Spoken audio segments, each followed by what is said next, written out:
Alors, l'actu du jour en Formule 1. Avant de commencer, je vous rappelle que les news proviennent de ma chaîne principale sur la Formule 1, Type F1. Et il y a aussi mon Twitch, vous pouvez vous abonner. On parle de F1 sur ces deux chaînes de façon constante et régulière. Les liens sont dans la description. Bon visionnage. Ciao. C'est tombé aujourd'hui le 27 septembre 2022. Il y aura bien 6 courses sprint en 2023. Alors évidemment, les circuits restent à déterminer, vous vous doutez bien. Mais ça a été officialisé par les FIA, donc il y aura bien 6 courses sprint au lieu de 3 en 2022. Moi, Ben Bensulayem m'a déclaré la confirmation que 6 week-ends de courses comportant du sprint auront lieu à partir de la saison 2023 pour le championnat du monde de F1 de la FIA est un autre exemple de la croissance et de la prospérité continue au plus haut niveau du sport auto. Grâce à une étroite collaboration avec Dominique Caillet et nos collègues de la FOM, nous avons réalisé une analyse approfondie de l'impact des séances de sprint supplémentaires et nous avons ajusté les paramètres pertinents de notre travail afin de garantir qu'elles continuent à être réglementées au plus haut niveau. Les séances de sprint apportent une dynamique passionnante au format du week-end de course et se sont avérées populaires au cours des 2 dernières saisons. Je suis sûr que cette tendance positive va se poursuivre et je suis heureux que le Conseil mondial ait donné aujourd'hui son accord pour qu'elle puisse être mise en œuvre. Dominique Caillet, très heureux évidemment. Plus il y a de courses, mieux c'est pour lui. Je suis heureux que nous puissions confirmer que 6 sprints feront partie du championnat à partir de 2023 en nous appuyant sur le succès du nouveau format introduit pour la première fois en 2021. Le sprint offre de l'action sur 3 jours et les pilotes se battent tous pour quelque chose dès le vendredi jusqu'à l'épreuve principale le dimanche en y ajoutant plus de drame et d'excitation au week-end. Les réactions des fans, des équipes et des promoteurs et des partenaires ont été très positives. Ce format ajoute une nouvelle dimension à la Formule 1 et nous voulons tous assurer son succès à l'avenir. Et oui, donc il y aura 30 courses au final, les 24 Grands Prix plus les 6 sprints. 30 courses en 2023, incroyable. Bon, je sais que vous êtes un certain nombre à pas aimer les sprints, moi ça me dérange pas. Après, 6 ça va, c'est pas non plus une catastrophe. En gros, ça fait que un quart des courses du calendrier seront un sprint. 25%. Donc voilà, je vous laisse commenter, ciao. Bahreïn annonce les dates des essais hivernaux 2023. La F1 s'y rendra une semaine avant le premier Grand Prix. Donc, c'est le circuit lui-même qui a annoncé les dates. La F1 organisera 3 journées d'essais du jeudi 23 février 2023 au samedi 25 février, le week-end suivant du 3 au 5 mars. La très longue saison 2023 débutera avec la première des 30 courses de l'année. Alors 30 courses, oui, ils comptent les courses sprint du coup. Ça fait 24 Grands Prix. On ne sait pas encore s'il y aura 3 ou 6 journées d'essais hivernaux. Il se peut qu'il y ait des tests à Barcelone pour lancer la saison, ce que la F1 avait appelé le Shakedown 2022. Ceux-ci ne sont pas encore confirmés, mais les équipes souhaitent bel et bien conserver les 6 journées, dont 3 en Espagne. Les essais de Bahreïn seront placés tardivement par rapport à la saison, afin de ne pas faire d'aller-retour vers l'Europe entre les essais et la première course. Ça obligera donc les teams à travailler sur les nouveautés à Barcelone et à faire du travail de fond à Bahreïn. Bon, c'est un programme qui me paraît logique, de toute façon. Donc voilà. Bon, au moins, même si c'est en février, vu que c'est à Bahreïn, du coup, ils n'auront pas froid, les équipes, pour faire leurs tests. Voilà pour ça, je vous laisse commenter. McLaren ne commande pas une association possible avec Porsche. Seidel serait toutefois ravi de voir Porsche et Audi ensemble en F1. McLaren Porsche, en plus, ça s'est déjà vu. C'était la MP4-2, l'année du modèle 84. Les pilotes étaient Alain Prost et Niki Lauda, les fameux. Et l'équipe a remporté le championnat constructeur, incroyable. Donc écoutez, ça marchait plutôt bien du coup. La question reste posée et toutes les têtes se tournent maintenant vers McLaren. En effet, l'association avec un grand constructeur est toujours dans les plans de Zak Brown après l'échec du projet Honda. Depuis, Woking est passé par Renault puis Mercedes, mais sans avoir le statut d'équipe numéro 1 de ses constructeurs. Seidel, le patron de McLaren, connaît très bien le groupe Volkswagen et Porsche puisqu'il en a dirigé le programme compétition avec succès, en WEC notamment. Hors de question pour lui de confirmer la moindre discussion avec Porsche, mais il admet qu'il aimerait bien voir Porsche en F1, comme Audi. Pour être honnête, étant en charge de McLaren maintenant, je ne veux pas faire la une des journaux en parlant de mon passé ici. Qu'est-ce que je peux dire ? C'est que ce fut un grand moment pour tous les fans de voir cette belle bataille entre Audi et Porsche, en particulier au Mans. C'était formidable de faire également partie de cette ère de course de voitures de sport. Si Porsche décide également de rejoindre la F1, ce qui serait une autre bonne nouvelle pour la Formule 1, je suppose que cette bataille interne serait à nouveau quelque chose qui intéresserait tout le monde. Et moi je suis pour McLaren et Porsche, l'association entre les deux. Ça pourrait donner un truc pas mal, je pense. Et ce serait un beau pied de nez à Red Bull. Maintenant, il faut voir les conditions. Est-ce que McLaren acceptera de se faire acheter à hauteur de 50% comme veulent Porsche, comme voulait faire Porsche avec Red Bull? Ça, À voir. Qu'est-ce que vous en pensez, vous? Ciao. Pour préparer 2024, Pirelli veut de nombreux libres 2 de 90 minutes en 2023. Oh non, hein. Oh non, c'est chiant, les essais de 1h30 là. Débrouillez-vous, Pirelli. Et l'interdiction est lentement déployée donc de ces couvertures chauffantes jusqu'en 2024, date à laquelle leur utilisation ne sera pas autorisée dans les garages. D'une limite de 100 degrés à l'avant et 80 à l'arrière en 2021, la F1 a baissé les températures maxi à 70 degrés pour 2022, tout en réduisant le nombre de moitiés de couvertures utilisées par chaque équipe. Isola admet que ce plan progressif visant en terme à supprimer l'utilisation des couvertures était la meilleure idée. Si vous voulez des F1 capables de se lancer dans 100 couvertures chauffantes, vous devez concevoir un pneu entièrement nouveau. Il ne suffit pas simplement de construire des nouveaux composés avec une plage de fonctionnement plus large. Les Formule 1 sont si rapides et génèrent des forces si importantes que les pressions augmentent de 0,6 à 0,8 bar en piste. Ça signifie tout le profil et la zone de contact du pneu. Ça signifie donc que des tests seront requis par les équipes afin que Pirelli puisse répondre à ses besoins. Il est prévu que la plupart des sessions libres 2 en 2023 soient prolongées de 30 minutes pour fournir un temps de test précieux. Ce format sera d'ailleurs testé à Suzuka et à Austin en octobre lors des Grands Prix du Japon et des États-Unis. Oh non, bon, Suzuka c'est pas grave, je dormirai de toute façon. Je diffuserai pas les essais libres. Mais Austin, bon bah on va se taper 30 minutes de plus les gars, tant pis. Hein. Nous avons besoin de voitures de la génération actuelle. Nous devons nous rendre sur différentes pistes où les pneus sont soumis à des charges différentes. Et nous devons rouler dans des conditions différentes. L'idée d'utiliser Libre 2 pour les tests est en fait très bonne. Les équipes n'ont pas à se rendre sur une piste ou à rester plus longtemps après un week-end de course. Nous poussons pour que ces deux tests soient généralisés sur la plupart des Libre 2 en 2023 afin de couvrir un maximum de types de tracés de Monaco à Silverstone, du moins exigeant au plus dur. Ah bah, de toute façon, en 2023, il y aura 6 courses sprint normalement. Donc, les essais libres 2, oui, ce serait le samedi pour les week-ends qu'il y a les courses sprint. Donc, ouais, bon, à voir. Mais dès qu'on a une nouvelle bonne idée, les équipes trouvent des problèmes. Ils se plaignent de devoir utiliser les mêmes voitures et les mêmes moteurs pour le reste du week-end. Le kilométrage devient rapidement un problème. Nous allons essayer de trouver une réponse à ça collectivement. Bah oui, c'est ça aussi. C'est bien beau, mais bon, ça fait du kilométrage sur les moteurs, et sachant que ils sont très très fortement bridés sur les moteurs, moins t'as de kilométrage avec, mieux c'est, hein, finalement. Mais bon, à voir. Donc, qu'est-ce que vous en pensez, vous, de cette règle des couvertures chauffantes qui disparaissent? Bonne ou pas? Allez, ciao. Et Piastri va utiliser le numéro 81 pour ses débuts en F1. L'année prochaine, donc en 2023. Pourquoi ce numéro? Lorsque je disputais ma première course, je devais choisir un numéro et le magasin de voitures où je m'étais rendu n'avait que des chiffres 1 en stock. Il devait s'agir d'un nombre de chiffres. Pour des raisons évidentes, je ne pouvais pas prendre le numéro 1. J'ai donc disputé mes premières courses avec le 11. Ah, Sergio Pérez. Une fois arrivé en karting, et pour disputer le titre de l'état de Victoria, quelqu'un avait déjà choisi le 11, je ne sais pas pourquoi, mais j'ai été inspiré, j'ai changé mon premier 1 en 8, et c'est le 81 qui est sorti, et qui est resté depuis.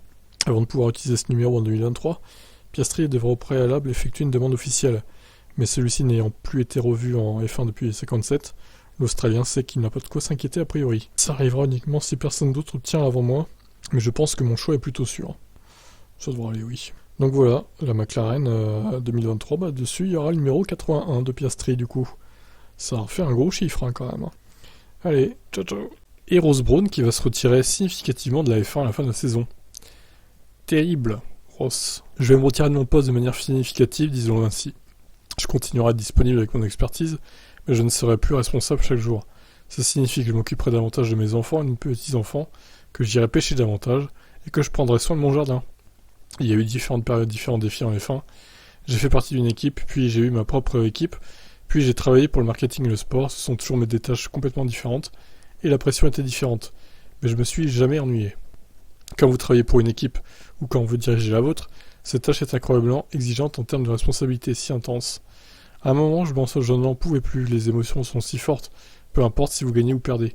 Aujourd'hui, j'aime aider à générer de l'attrait pour les nouveaux fans, par exemple. Nous avons plus de followers féminins qu'avant. C'est une fierté pour moi car je pense que c'était le défi le plus dur que je m'étais fixé. En tant qu'architecte des F1 2022, quelle est sa conclusion? Fondamentalement, je suis satisfait. Les F1 peuvent rouler plus près les unes des autres et donc mieux se dépasser. Conduire côte à côte est également devenu plus facile. Avant ça, peu de gens savaient qu'une voiture perdait également en performance. Pirelli a également contribué à l'amélioration, donc tout fonctionne mieux qu'avant. Le fait que certaines équipes aient pu mieux appliquer les nouvelles règles que d'autres en soi, mécontente, relève du folklore de la F1. Ça a particulièrement touché Mercedes. Mais ce ne sont pas des idiots, ils comprendront comment s'en sortir.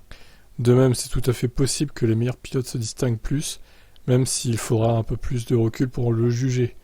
Ce qui est souhaité, c'est ce qui est souhaité, après tout, les meilleurs pilotes devraient également être en tête. Oui, mais ce n'est pas le cas pour l'instant, vu que le meilleur pilote, Lewis Hamilton, n'est pas en tête. N'est-ce pas? Allez, je vous laisse commenter. Bon, Ross Brawn, il a eu une sacrée carrière en Formule 1 quand même.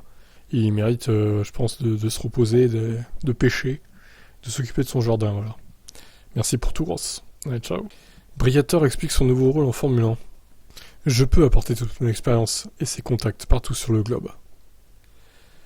On pourrait s'en passer honnêtement de tes compétences de tricheur surtout, hein, Flavio. L'ancien patron de Benetton sera jamais associé non seulement à l'ascension de cette équipe au sommet du sport avec Schumacher et Ross Brawn au milieu des années 90, mais aussi aux événements de Renault. 10 ans plus tard, un doublé Benetton-Schumacher, Briatore a répété cet exploit avec Renault et Fernando en 2005. D'ailleurs, sur Twitch en ce moment, on est en pleine saison 2005. Si vous voulez aller revoir tout ça, on est à la 3e course. Là. Je diffuserai ce soir encore une course. Le lien dans la description, comme d'habitude. Mais après que l'Espagnol ait passé une saison chez McLaren, il était de retour chez Renault en 2008, l'année du Crashgate. Briatore a d'abord été banni indéfiniment de la F1, avant que la décision ne soit annulée en 2010. Mais il a déclaré qu'il ne reviendrait pas dans le sport. Cependant, 12 ans plus tard, il est de retour finalement. Il a un rôle côté commercial. Mon contact avec Ecclestone n'a jamais été rompu. Mon contact avec Dominic Kane non plus. Je suis un ami proche de Stefano. Je suis revenu grâce à lui. La Formule 1 a changé avec le rachat du Liberty Media ces dernières années. Pour le mieux, les courses sont plus existantes à cause du changement de règles, mais l'environnement est aussi différent. L'ensemble du divertissement, pour les sponsors et les invités spéciaux, est déjà bon. Je veux élever le niveau avec mon expérience. Nous avons 1300 employés dans le monde. Stefano m'a demandé si je pouvais apporter mes contacts, mon expérience de ma vie professionnelle à cette nouvelle Formule 1. Je n'ai pas hésité une seconde. Je peux apporter toute cette expérience et ces contacts partout sur le globe, qu'il s'agisse de négociations avec de nouveaux sponsors, des pistes ou des services pour le VIP. Je fais ça pour Stefano et pour le plaisir. J'ai mis des managers partout dans mes entreprises et je ne veux plus m'occuper de tout moi-même. Je l'ai fait assez longtemps, je suis heureux et ravi d'être de retour en F1, c'est un peu comme chez moi. Ouais, bon, après, tant qu'il n'y a plus d'équipe aux commandes, c'est tout ce qu'on souhaite. Quand même, le mec a été banni indéfiniment. 1 an plus tard, la décision a sauté, quoi. C'est... waouh. L'influence du gars, quand même. Bon, allez. Ciao, ciao. Villeneuve veut un siège en NASCAR pour 2023. Oui, pourquoi pas. Allez, ça dégage. En janvier dernier, Villeneuve est arrivé 22e du Daytona 500 et semble avoir retrouvé le virus des circuits ovales. Lui qui fait vainqueur des 500 miles à l'âge de 24 ans. Alors qu'il a des obligations à tenir à Canal+ jusqu'à fin 2022, l'ancien champion du monde espère, bien sûr, pouvoir faire le plein de la NASCAR de la saison prochaine. C'était une belle expérience, mais malheureusement, ce n'était que la course de Daytona. J'aurais aimé conduire plusieurs courses avec l'équipe, mais elle n'a pas donné suite. Je veux définitivement continuer et faire une saison entière. En ce moment, je suis très occupé avec les émissions de Canal, mais le plan est d'aller à fond dans la NASCAR. J'ai toujours été passionné par les courses sur ovale. Mais t'inquiète pas, Canal, ils vont trouver un bon remplaçant, Jacques. T'inquiète pas pour ça, on leur fait confiance. Ces dernières années, Villeneuve a passé plus de temps qu'en tant qu'expert qu'en tant que pilote et explique que la Cup Series réunit tout ce qui lui manque en tant que pilote à plein temps. J'adore m'asseoir avec un ingénieur et discuter coin par coin de ce qui doit être amélioré. Et quand il y a des dommages, il les répare à l'ancienne avec un marteau. C'est exactement le genre de choses que j'aime. Cependant, ce qui me manque au-delà de ça, c'est de pouvoir foncer lorsque les feux s'éteignent. Bon, allez, va faire un tour aux US, Jacques, et on se revoit jamais. Tu as assez commenté sur le canal. Il faut laisser sa place à la jeunesse maintenant. À la jeunesse de Franck Montagny, évidemment. Qui est à peine plus jeune que lui, mais bon, c'est pas grave. Faut pas le dire. Qu'est-ce que vous en pensez, vous? Voulez-vous voir rester Villeneuve aux commentaires? Ciao, ciao. Alors, c'est officiel, Zhou prolonge chez Alfa Romeo pour l'année prochaine. Il sera pilote, donc, de Formule 1, le chinois. Ses remplaçants potentiels étaient peu nombreux pour Chernier, visiblement pas assez convaincu en F2.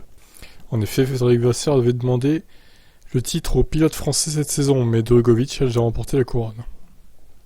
Je suis heureux et reconnaissant envers Alfa Romeo pour l'opportunité de faire partie de l'équipe pour une autre saison. Atteindre la Formule 1 était un rêve, devenu réalité, et le sentiment de participer pour la première fois à un Grand Prix restera en moi pour toujours. L'équipe m'a soutenu, m'a bien accueilli dès le premier jour, et m'a aidé à m'adapter à la discipline la plus complexe du sport automobile.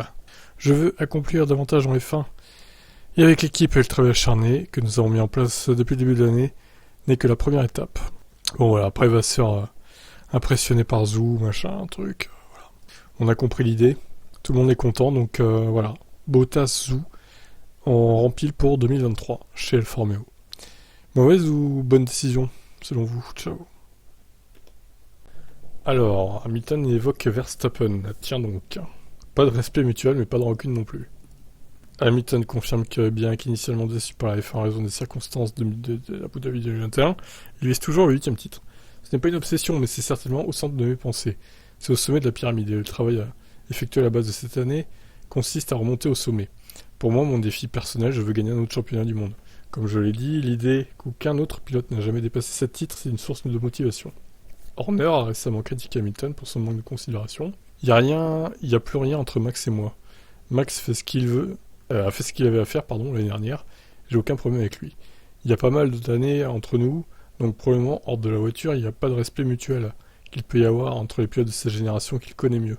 J'ai été déçu par la Formule 1 en 2021, mais il n'y a pas de rancune. Et je veux ce 8e titre. Je vais devoir le battre pour l'obtenir, tout comme les autres de ma carrière. Ok, espérons qu'il ait la voiture pour en 2023, Lewis, parce que 2022 c'est foutu, hein, donc voilà. Donc voilà, pas de respect mutuel, mais pas de rancœur non plus. C'est beau, allez, ciao. Bon, je crois que Rossi va pas s'en remettre sur ce qu'a fait Piastri à Alpine. Il a mordu la main qui l'a nourri, selon lui. Il aurait piloté pour nous après le départ d'Alonso. McLaren et nous sommes à peu près la même force, mais nous sommes une équipe d'usine. C'est un avantage compétitif. Il a grandi dans cette équipe, il connaît tout le monde dans notre équipe. Nous avons montré notre engagement envers lui. Ne devrait-il pas être un peu plus reconnaissant? Oscar ferait bien d'être rapide et d'obtenir des résultats l'année prochaine, car même s'il devient le nouveau Michael Schumacher, cette histoire le collera pour toujours. Il n'y a aucune excuse au comportement d'Oscar. Il a mordu la main qui l'a nourri, et s'est joué de nous, parce que les projets de contrat n'ont pas été soumis à temps. S'il dit qu'il n'a pas ressenti toute l'affection de notre part, je me demande pourquoi nous lui avons offert toutes les possibilités de devenir un pilote de F1 aussi complet que possible. Ce ne sont pas des paroles en l'air, mais des actes. S'il prétend que la situation du contrat était trop obscure pour lui, alors je dis qu'il savait que nous avions le contrat Williams dans la poche. Il n'y avait rien d'obscur à ce sujet. Il a juste utilisé cette excuse pour regarder ailleurs. Ouais, bon. On peut comprendre qu'il voulait pas se retrouver chez Williams aussi. Mais bon, au final, il aurait été chez Alpine, vu qu'Alonso s'est cassé. Mais bon, il sera chez McLaren, donc... Peut-être qu'il voit plus de potentiel dans McLaren, dans l'évolution de McLaren, que dans l'évolution d'Alpine aussi. Hein. Mais effectivement, comme il dit, ça va le suivre toute sa carrière. Donc à lui de performer et de prouver qu'il mérite sa place en F1 l'année prochaine. Ciao. Et McLaren qui va fournir une livraison spéciale pour Singapour et Suzuka. Donc voyons à quoi ça ressemble, cette livraison du coup. Oula. Mais c'est qu'il y a du rose par ici. Cette nouvelle livraison fait la part belle au noir, ce qui permet évidemment de limiter la quantité de peinture utilisée. Une collaboration avec le sponsor OKX, spécialisé dans les crypto-monnaies, qui est à l'origine de cette livraison. Nous sommes ravis de célébrer notre partenariat avec cette société à travers cette livraison audacieuse et vibrante pour les prochaines courses en Asie. Donc ça sera Singapour et Japon. Hein. McLaren et OKX sont unis dans leur volonté de progresser et de s'efforcer constamment de repousser les limites. La campagne Future Mode est l'occasion de défendre ces valeurs ensemble sur la scène mondiale. C'est fantastique de revenir à courir à Singapour et au Japon. Ok, bon, je dirais même plus OKX. Ouais, bon, après il y a un peu plus de rose, mais c'est pas non plus... Il y a le bout du nez rose aussi. Ouais, c'est pas terrible, hein, quand même. Enfin, c'est pas ouf, quoi. Il y a pas mal de noir, ouais. Bon, vous en pensez quoi de cette livrée spéciale, entre guillemets? Allez, ciao, ciao.